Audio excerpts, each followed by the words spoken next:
Hello guys, ngayon naman po ay sisilipin po natin ang isang napakagandang ilog na matatagpuan pa rin po dito sa napakaliit na bayan pero napakaraming magagandang lugar na pwedeng mapuntahan. Yan po ay ang Puyao River.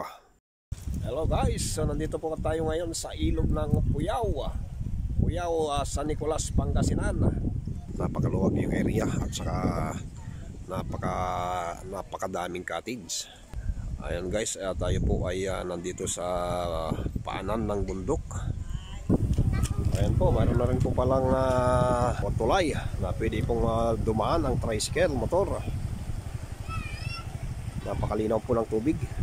Medyo may kalakasan nga lang ang agos.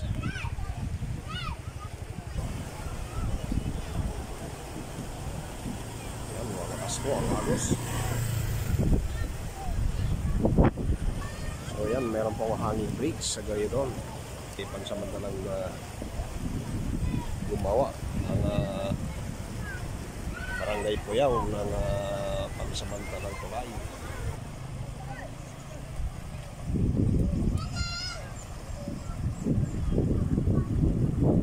Ayan guys, may mga kakilala po tayo na naliligo po rin po dito sa Barangay Puyao.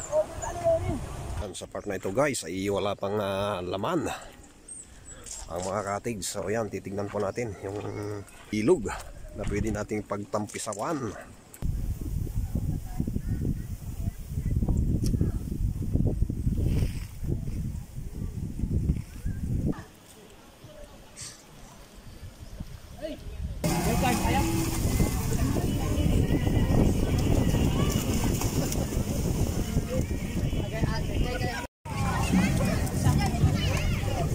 Ibabaw ng hanging bridge.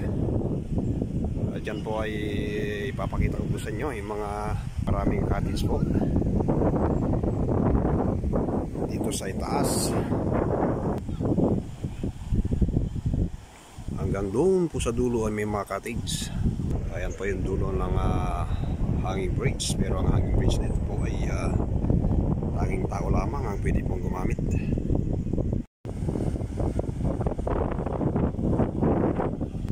Kailangan po natin magdahan-dahan sa paglalakad sapagkat konting pagkakamali lang po ay maaari ka pong malaglag sa ilalim. Ayan, mga sasakyan na 4-wheel drive, kaya kaya po nilang tumawid sa malakas na agos po ng ilog. Ayan po, tayo pinagluluto po ng munggo. Ayan, luto na po yung bunog. Ay, bunog, munggo. Nagsaka sa pumis sa sukat. Namayat. Yung pangako mo kasi ka amin.